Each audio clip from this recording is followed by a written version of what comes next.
सियासी मैदान की हर बड़ी खबर से आगाह रहने के लिए हमारे चैनल आजाद सियासत को सब्सक्राइब करें और बेल आइकन को प्रेस करें। जी अस्सलाम वालेकुम। और आज हम आपसे अहम खबर शेयर करेंगे और वो खबर ये है कि हम पहले भी आपको बताते हुए आते हैं कि पाकिस्तान में जो सिक्योरिटी के मसाइल हैं, जो राइजिंग टेररिज्म है, जो दहशतगर्दी की एक लहर चली थी 2 महीने पहले, अब उसको किस तरीके से कुचला जा रहा है। और जो हुकूमत ने एक बड़ा प्लान बनाया था, हुकूमत ने और जो है सिक्योरिटी इस्टेब्लिशमेंट ने, पाकिस्तान मिलिट्री ने जो एक प्लान बनाया था, उसमें जो है वो किस तरीके से अब दहशतगर्दों को शिकस्त दी जाएगी, उनको ख़त्म किया जाएगा और बिल्कुल ही उनका सफाया किया जाएगा। हाँ जी, उनमें शामिल होते हैं फितनाल हिंदुस्तान, उसमें होते हैं जी फितना ख्वारजी होते हैं, उनमें जितनी भी प्रॉक्सीज़ हैं, जितने भी छोटे-मोटे दहशतगर्द हैं या जितने भी उनके सहूलतकार हैं, अब उनके खिलाफ जो है क्रैकडाउन का एक फ़ैसला हो चुका है। और ये फ़ैसला पाकिस्तानी मिलिट्री और पाकिस्तानी पॉलिटिकल लीडरशिप ने एक पेज पे किया है और इस पे सब मुत्तफ़िक हैं कि अब किसी को कहीं से भी नहीं छोड़ा जाएगा, क्योंकि दहशतगर्द मसला नहीं है, असल में मसला है दहशतगर्दों के सहूलतकारों का। हाँ जी, तो उन सहूलतकारों और उन दहशतगर्दों के खिलाफ जो है एक बहुत बड़ा क्रैकडाउन होने जा रहा है और बहुत ही जल्द आपके सामने ये खबरें भी आएँगी और ये हम आपको पहले भी बताते हुए आ रहे हैं। तो मैं आपको यहीं पे रिसेंट 2 इंसिडेंट्स बताता हूँ, 2 बड़े वाक़ये बताता हूँ जिसके बाद ये बड़े फैसले हुए। एक तो वो जाफर एक्सप्रेस का इंसिडेंट था, दूसरा जो है वो खुजदार में बच्चों के ऊपर जो हमला हुआ था, उसके बाद ये एक बहुत बड़ा फैसला लिया गया है और इस फैसले पे अब जो है वो जंगी बुनियादों पे काम हो रहा है और वो नज़र भी आ रहा है। हाँ जी, जैसे कि आज जो है वो शहबाज शरीफ ने, प्राइम मिनिस्टर शहबाज शरीफ ने पेशावर में एक ग्रैंड जिरगे से खिताब करते हुए कहा कि अब दहशतगर्दों की कोई गुंजाइश नहीं है और उनको जो है हर लेवल पे ख़त्म किया जाएगा। तो वहीं पे ही मैं आपको बता दूं, उसी जिरगे में बहुत बड़ी बड़ी बातें, बड़ी डिसीशंस हुए हैं और उस जिरगे की सबसे बड़ी खासियत यह थी कि उस जिरगे में वज़ीर आज़म शहबाज शरीफ के साथ field marshal general Asim Munir भी उनके साथ थे। और आपको पता होगा कि कुछ दिन पहले गुज़िश्ता हफ्ते जो है एक क्वेटा में भी जिरगा किया गया था, जिसमें फील्ड मार्शल और वज़ीर आज़म शहबाज शरीफ भी शामिल थे और वहाँ पे ऐलान किया गया था कि जो बलूचिस्तान के एरिया है और बलूचिस्तान के लिए उन्होंने 250 अरब रुपए का जो है डेवलपमेंट पैकेज अनाउंस किया था और उसके साथ जो है बलूचिस्तान को जितनी भी सपोर्ट चाहिए होगी दहशतगर्दों और उनके सहूलतकारों को ख़त्म करने के लिए, वो एक प्रिंसिपल फैसला लिया गया था। तो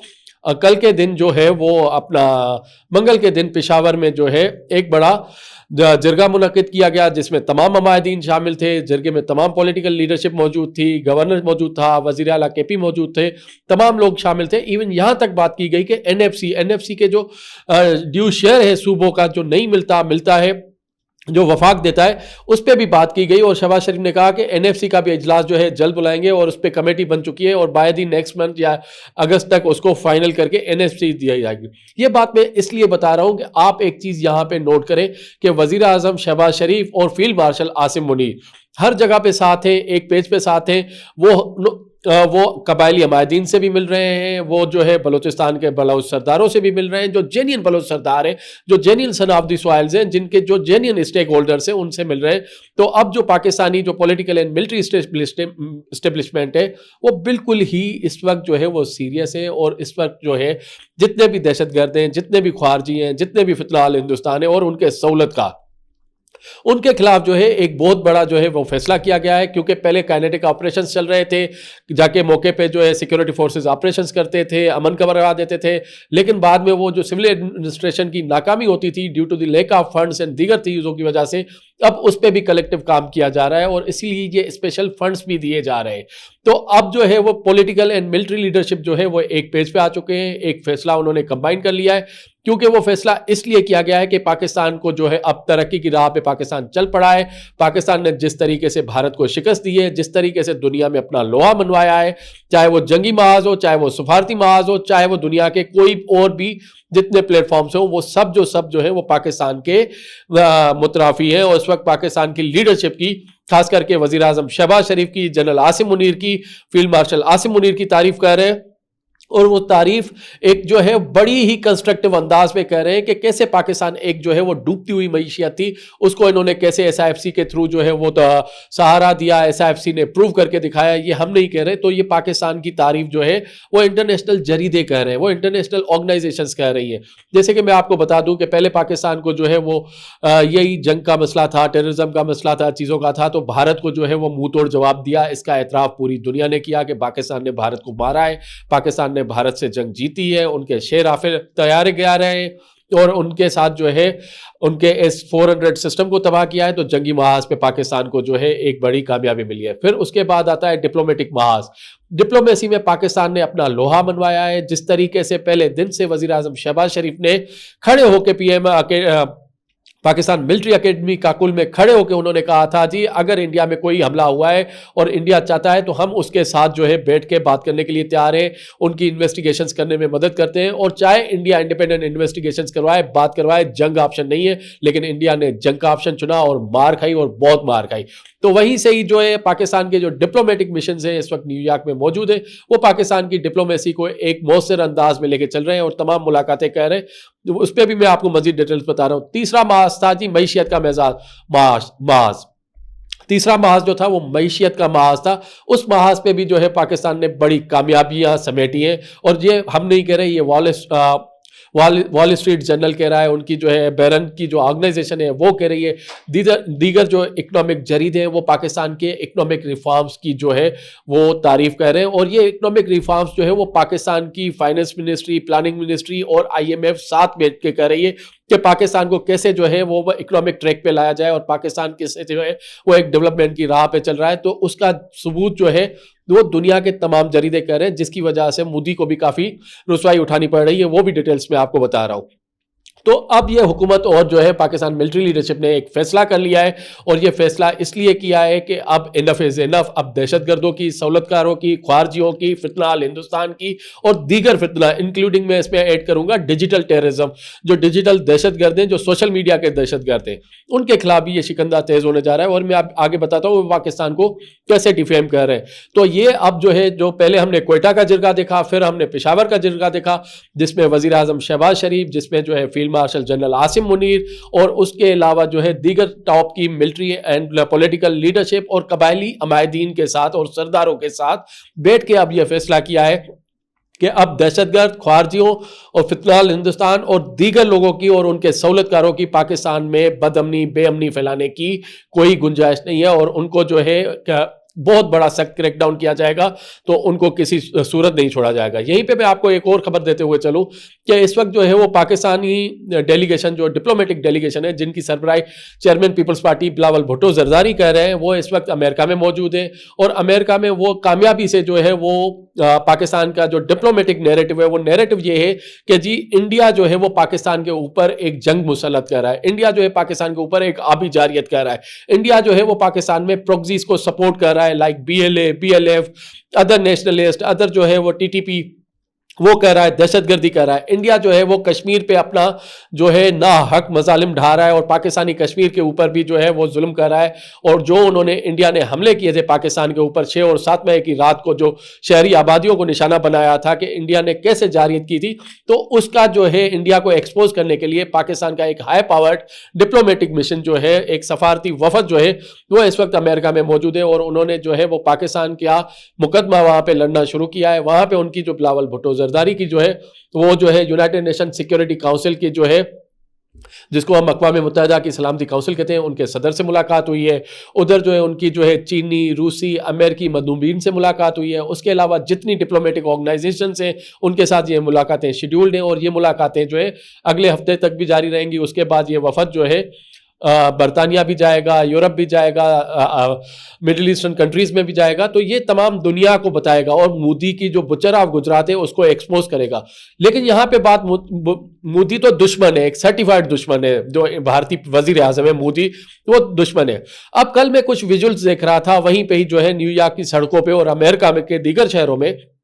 वहां अफसोस ये होता है कि जो पाकिस्तान तहरीक इंसाफ है, जो उसकी ओवरसीज विंग है और ओवरसीज के जो लोग हैं पाकिस्तान के, जिनकी एफिलिएशन पाकिस्तान तहरीक इंसाफ से,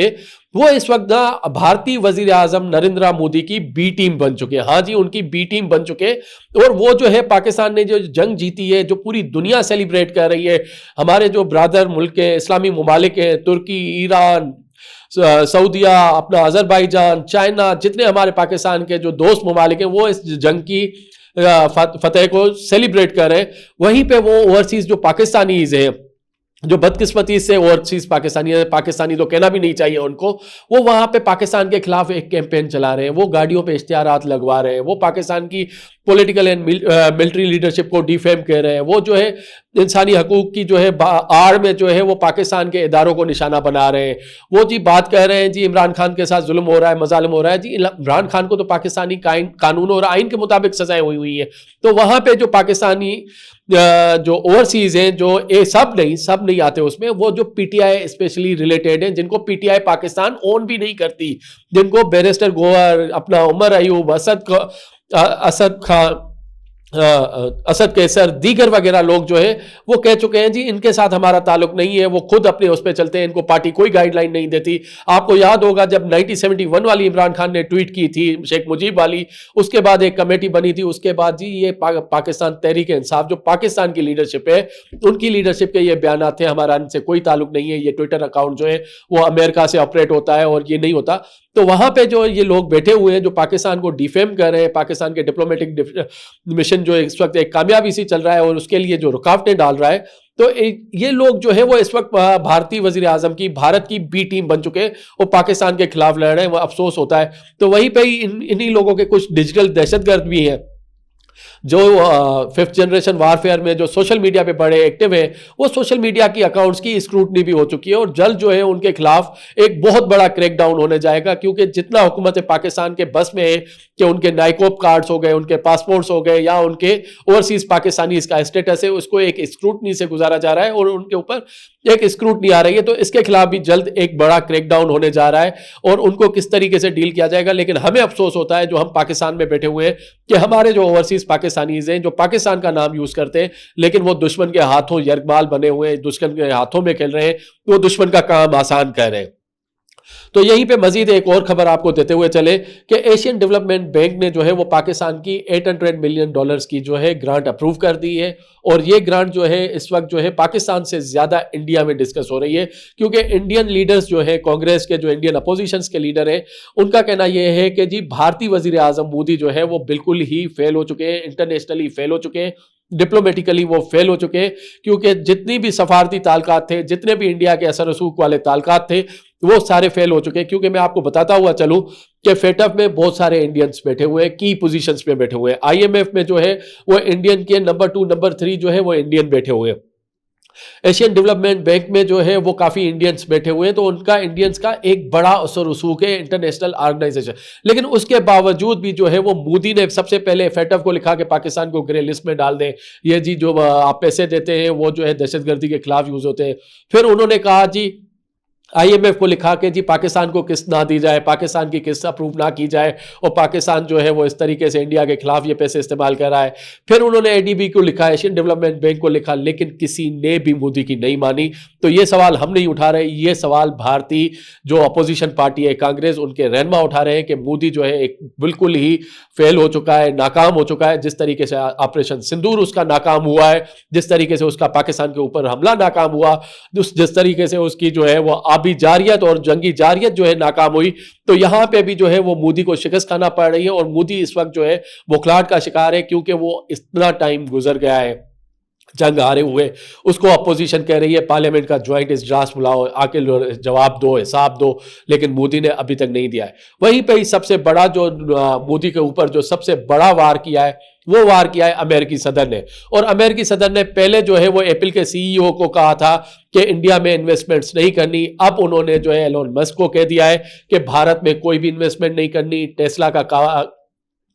का जो है कार मैन्युफैक्चरिंग प्लांट नहीं लगाना, टेस्ला की गाड़ियां जो है वो भारत में नहीं बनेंगी। और प्रिय ट्रंप ने जो है बड़ा ही उसूली फैसला लिया है क्योंकि इंडिया जो है वो भारत जो है इंडिया वो अमेरिका के साथ ना एक जो है वो बराबरी करता है। बराबरी अमेरिका की इंडिया के साथ है ही नहीं।